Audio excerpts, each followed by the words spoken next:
guys, it's Jeff. It's time for part two of the 88mm Flak Gun 1/10 scale.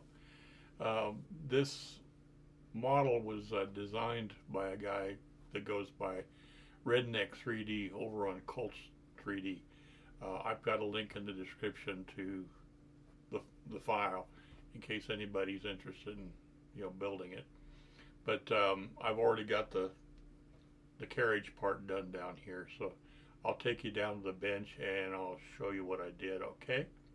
All right, I'll be right back. Thank you. Okay, guys. Here's the pieces I have laid out for today's assembly. This will be the carriage for the gun. I had some parts that I glued that were actually printed in halves. So these are ready for a carriage. I don't remember which one, but these I glued yesterday. I just wanted to show you that some of this stuff comes as multiple pieces. I used the glue. Let me zoom in here just a little bit.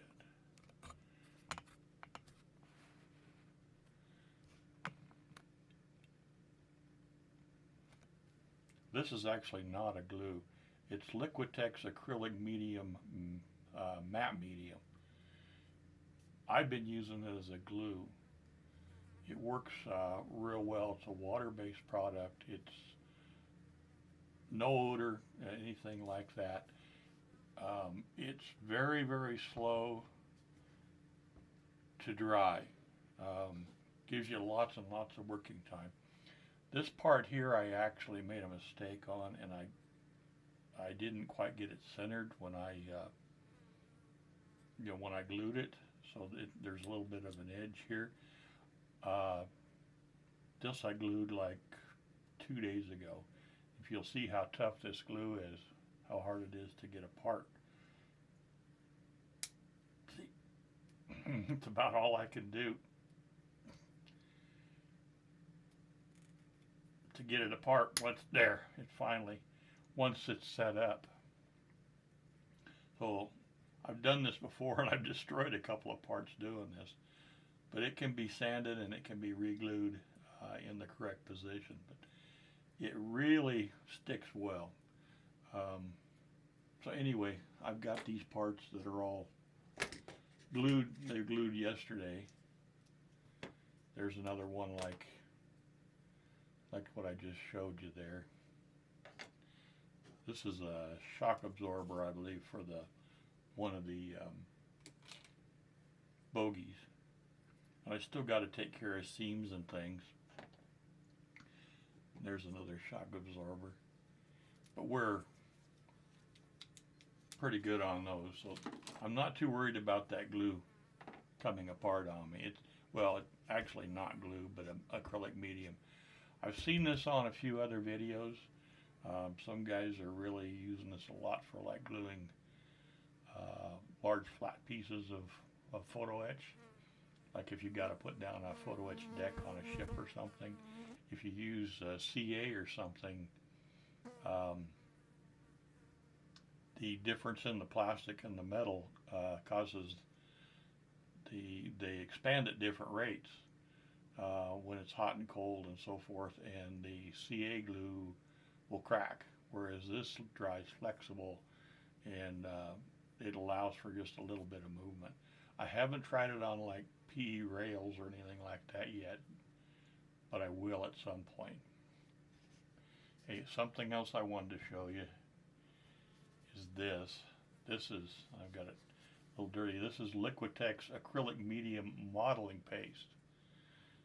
This is a water-based material that I've been using as a filler. I used it on my Shearborn wooden ship hull to sand it. This contains a marble dust, if I'm not mistaken. But I've used it on, as an example, when you 3D print anything, you're going to have a few spots where you're going to see layer lines, or you're going to have supports that you know, leave kind of a rough spot. So like here, I know you can't see it. Here and a few other places, I use the modeling paste. Same thing here on the insides of these, just to clean them up a little bit. I actually glued these on with that medium yesterday. Something I found, see, you can see they're on there nice and tight, and it's flexible. The matte medium does not set very fast. What I've been doing is I take a brush and I put the glue where I want it on both parts, and depending on your temperature and humidity and things, I wait about 5 minutes, and then I put them together, and if need be I clamp them, and then leave them like overnight, and they are stuck real well. They won't come off without prying them off. But if I accidentally, bang it, CA would probably crack. That's one thing about the PLA, the plastic that I'm using for printing parts. You can't use regular Tamiya extra thin on it. It's a different type of plastic, and the extra thin won't glue it. So these here, I've got some screws and stuff all ready to go. The first time, I kind of made a little bit of a mistake, and I should have been thinking, but I'm using 3mm screws for a lot of this, and I didn't know for sure just what the tolerances were, but I thought I could probably just screw I know it's hard to see the white. I thought I could probably just screw the screws right into the plastic, which was wrong. These are actually what is inside. This is, I don't even think I can zoom any closer really. But this is a little tube that's 3D printed that goes inside here that the screws are setting into. And what happened was I started the screw and I screwed it about one turn, and this broke loose inside, and then it just spun. So there was no way for me to back it out without tearing it out, which is what I did. I reprinted the part. A lot of you guys probably don't realize it, but these are hollow inside. It has like a honeycomb structure, to make this thing strong. But I'll put a picture up. I've got a picture of when I'm printing this second one here, and you can see the lattice work inside there. So the top and bottom layers, you can set. The fact is, you can set a lot of things in the slicer to make the thing stronger, or use, if you make the part too strong, then you use a lot of filament, and it takes longer to print, and it's more expensive. If you make it too thin-walled, then it can break. So it's a trade-off, but you can adjust all that in the slicer. So anyway, I reprinted this, and then I took a tap, and I went through and I tapped the holes for all this stuff, and that worked very, very well. So everything that I've got screws to put in today has run a tap through it. I've got to do some 2mm screws too, and I didn't have a tap that small, but I have one, should be coming today. I've already screwed this part on. This is all good to go. So now I need to screw this onto this. Something else that I thought I'd mention, this is not the first piece. This is not the part that you saw in the first video. The instructions tell you to print it flat. Okay? The problem with that is the top layers are usually a little bit rough, and there's lots and lots of detail here. Okay, so the detail was not the best. So what I did is I reprinted it like this. Okay, that gave me a lot more fine detail and got rid of all the roughness on here, and it just left, let me see here, I gotta look now. Yeah, I printed it like this. So I had some supports here and here and here and here, and I used the modeling paste and I filled them. It's smooth now, you can't even see where it was. But orientation makes all the difference in the world when you're 3D printing. Okay, so I followed the instructions the first time, and then I decided to do a little experiment. It cost me a little bit for the materials, but the difference in the finish is really, really amazing. Same thing goes with these. This one's nice and smooth. The instructions tell you to print it like this. Okay. Printing it like this leaves a real rough surface on the top. Okay. So what I did is I printed it like this. Okay, I printed it on end. So the only place where you got kind of a rough surface is here. And there's a couple of support places like this hole. There was a support around the hole. So I reprinted these two, and it made for, you can tell there's a real nice smooth surface there, whereas opposed to this one, it's like a file almost. So I didn't print them the way the instructions said, which would be the logical way to do it, was print it flat. My printer's tall enough that I could actually print them on end. And I also made the layer lines, the height of each layer a little smaller. This is a 0.1 layer height, 0.01, I believe it is. No, 0.1 millimeter layer height.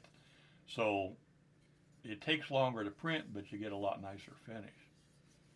So that's kind of where I'm at on things right now. I just wanted to kind of show you what I'm up to here. So let's get a few things put together. First thing I want to do is glue these onto here. Okay, that fits really tight. Let's back this out just a little bit. Okay. So what I want to do is put some of that glue on there, and I'll put these on. What I do, I've just got a little bit of water there. Shake it up just a little bit.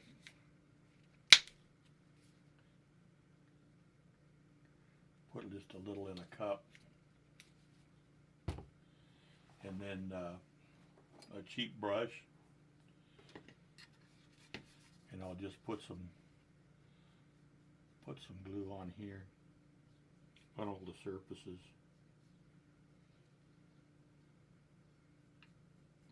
Now, since there's somewhat of a friction fit here, I don't really need to wait 5 minutes for the glue to get tacky before I put it on.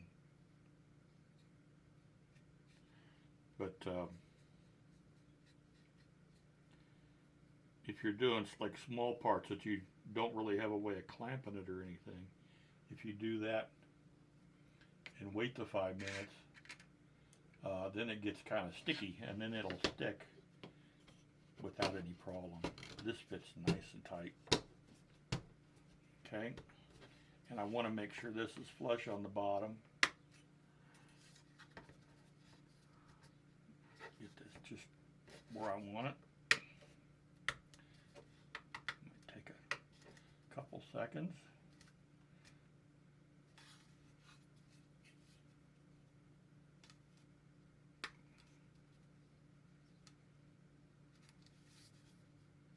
Nice and tight there. That looks really good.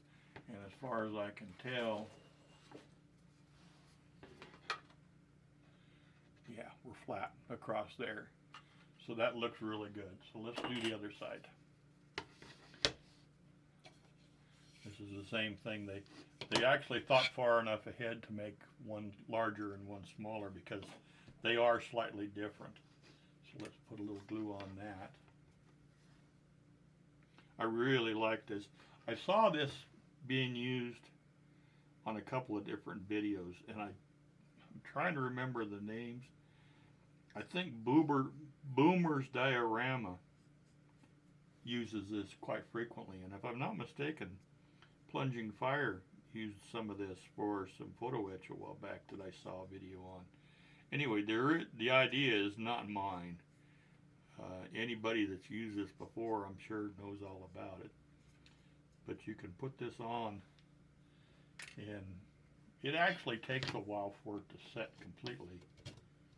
You can't get in a big hurry with it. But it is water cleanup, and there's no odor, and it sticks real well.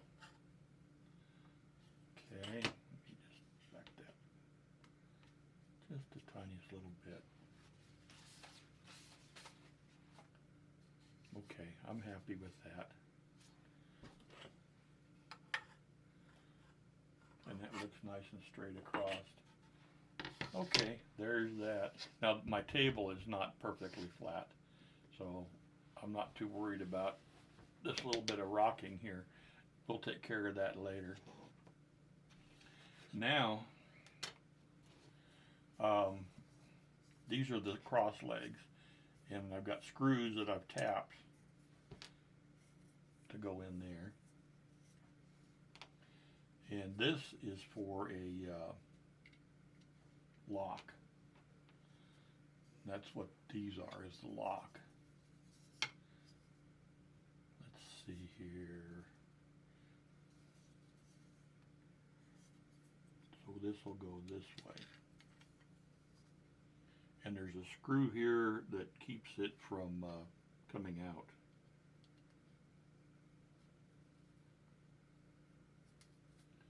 And I've got a driver. I wouldn't get carried away tightening these.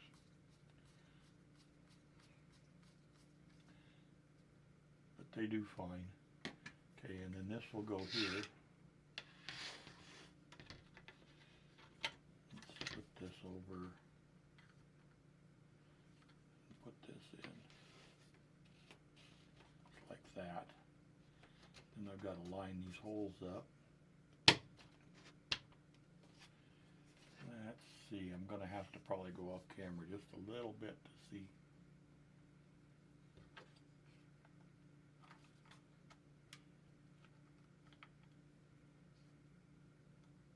Okay.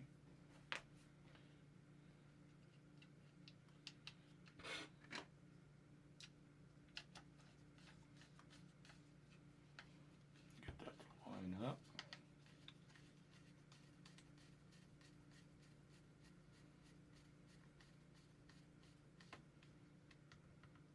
And these don't need to be real tight because you want to be able to swivel them.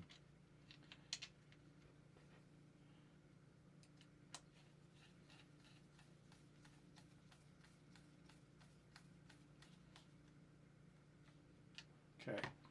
The idea is that this is a lock. This way locks it in place. This way lets you tip it up for storage. So that's what it's designed for. Let's go ahead and get the other side real quick.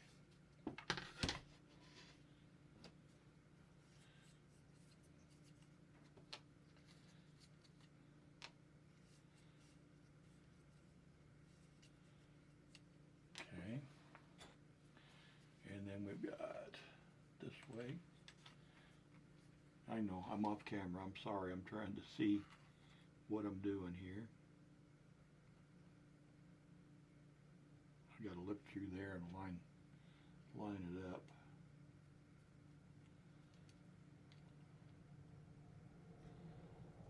Okay.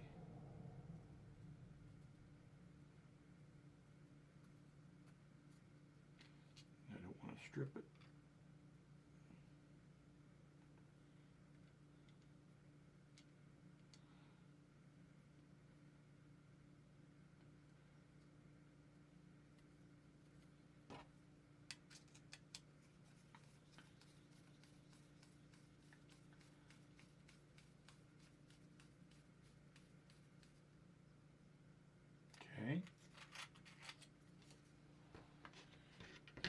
We'll go here.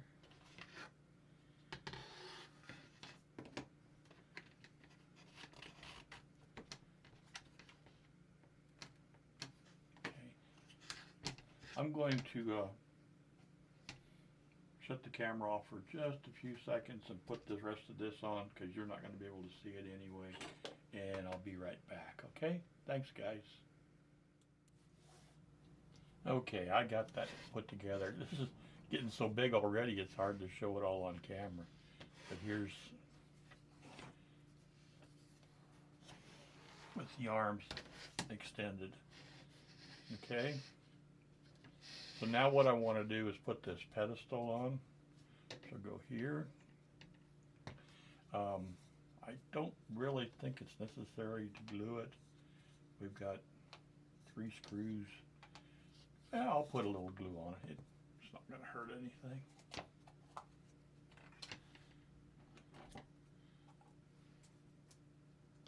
I didn't clean my brush after the last use. It's just water soluble until it dries.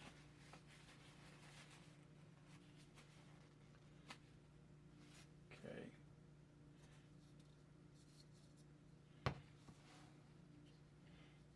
It's not really like a white glue.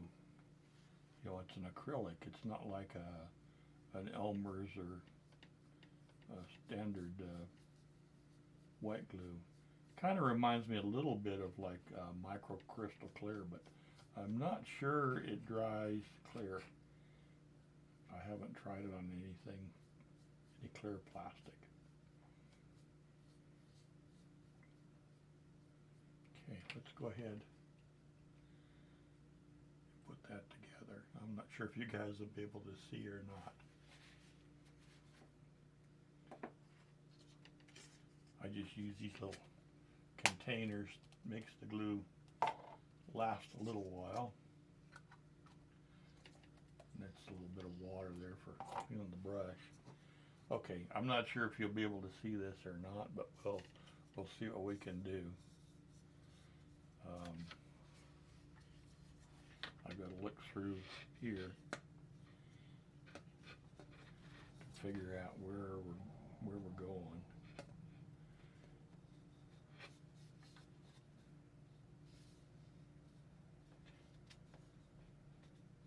Oh, very close. There's one.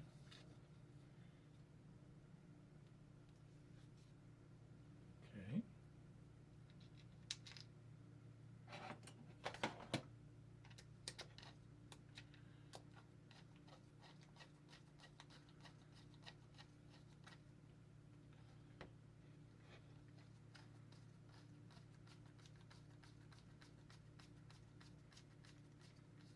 Well, yeah, there it goes, starting to tighten up. Won't get it too tight till I get the other two, which I think are lined up. Thing I learned a long time ago, when you got an assembly with multiple screws, don't just go through and start tightening as you go. Put them in, get them all started, and then go back and tighten them all.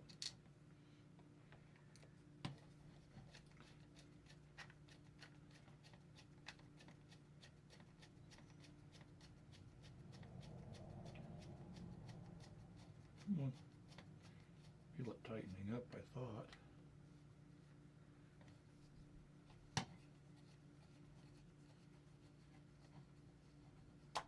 There it goes. Yeah, wasn't quite in the right spot.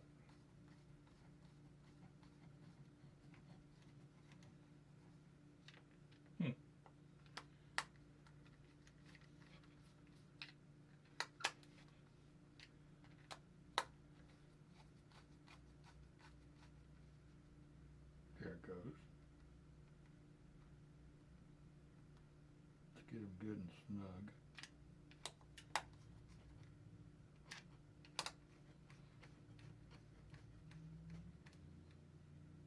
Okay.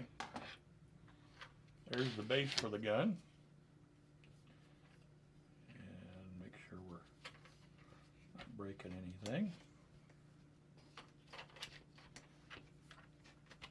next thing I want to do is there's some foot pads that go on each corner like this, and these actually screw in from the bottom, which I did run a thread through. I wonder if those ought to, I wonder if I should drill those through, because there's a captive nut, which I didn't get out, that's going to be in here. That should be all right. So I've got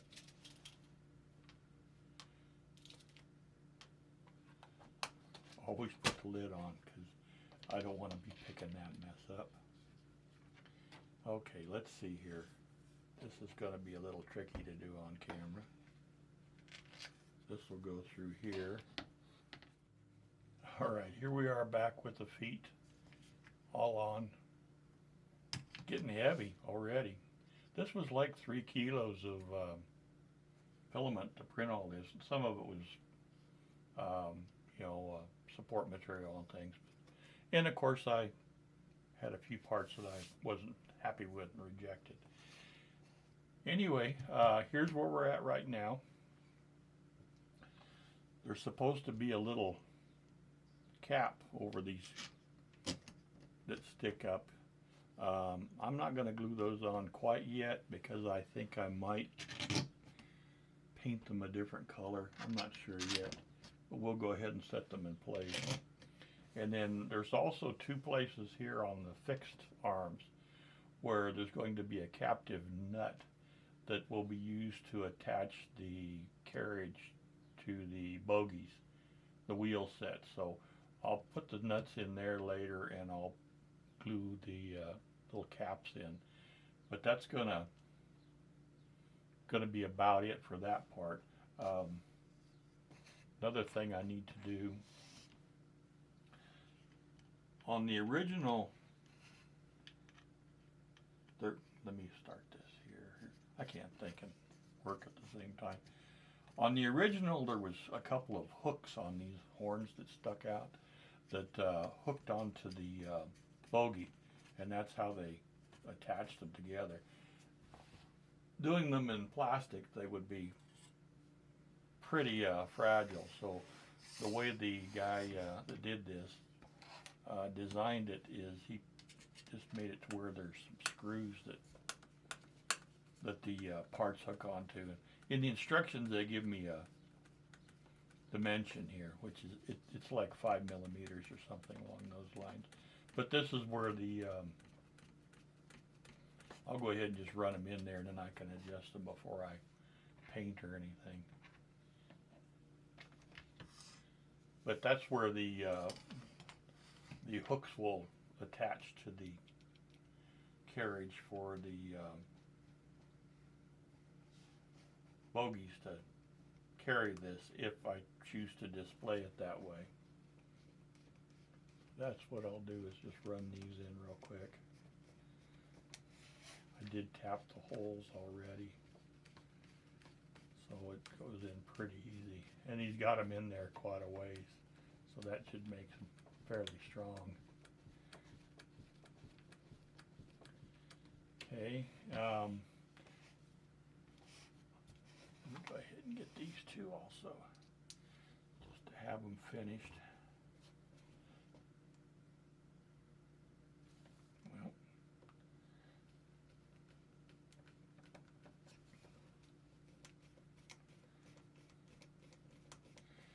then I've got the travel lock for the barrel, and a couple more of those stakes, and a couple of leveling wheels. The leveling wheels I'm going to paint. See, these will actually go in a little farther than I'm putting them in. I'll measure a little later and make sure I get them at the right depth.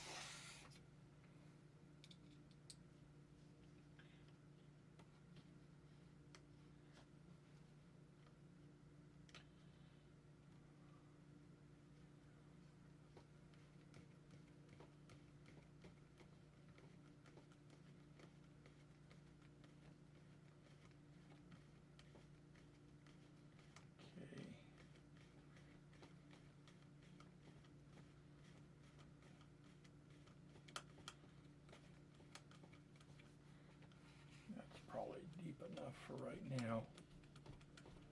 Okay, there's these two wheels.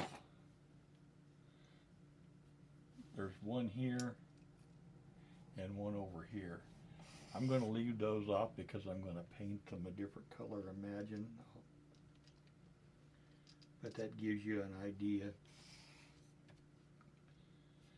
And then this is the travel lock for the barrel. So the gun, when it's in storage, will be pointing this direction. Go ahead and back these off. I started the screws. Put them in a little farther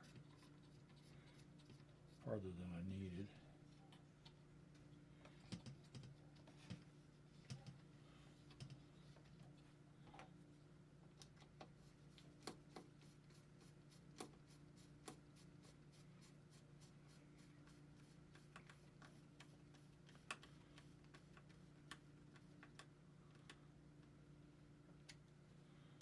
Okay.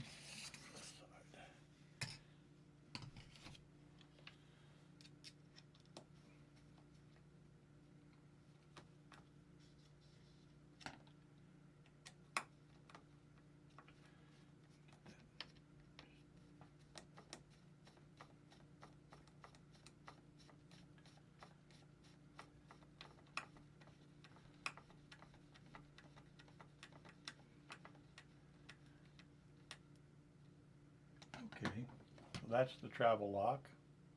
There's a piece that goes up here like this that'll have a 2mm bolt in it. And I don't have my 2mm tap yet, so I'll go ahead and hold off putting that on. But that gives you an idea of what it looks like. So that's our travel lock. And then I've got these to glue on, which I can do off camera. It's no big deal. They just go here.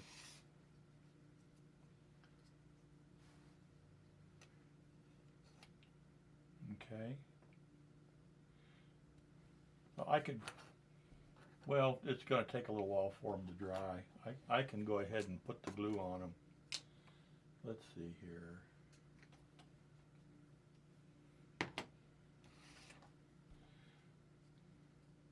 What I generally do when I've got pieces like this that don't really have a mechanical attachment, I just put the glue on both sides.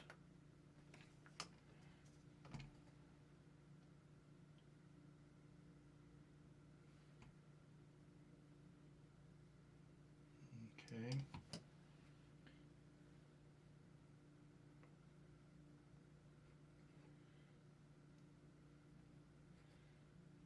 Then I'll come back in about 5 minutes and we'll stick these on, and that'll give you an idea of how the glue works. Okay, I'll be back in just a little bit. Thanks, guys. Okay, guys, there we go. I've got these glued on. It was these stakes. It was taking a little longer than I expected for them to start to stick. I actually used a hairdryer to kind of get them to grab. It's going to be like hours before it's actually firm enough to where you can't accidentally knock it off. But overnight, they'll firm up real nice and they'll be very strong. I got the lock on, everything's good to go. The only thing I did put on was this. My battery went dead on me and I already recorded a little bit of this, so I'm repeating myself. If I am, I'm sorry. As I've said before, this model was designed by a guy at Colts 3D by the name of Redneck 3D. And I've got a link in the description to his stuff. If anybody's interested, the files cost me like $30, $35. And then I had 3 rolls, I think, of filament, which are around $15 or so a piece. So it's not, extremely expensive, but it's not as cheap as a small kit goes. But I'm going to call it good for this time, and next time we'll start working on putting the actual gun together. Okay? You guys all have a great day, and we'll talk to you soon, okay? Bye-bye.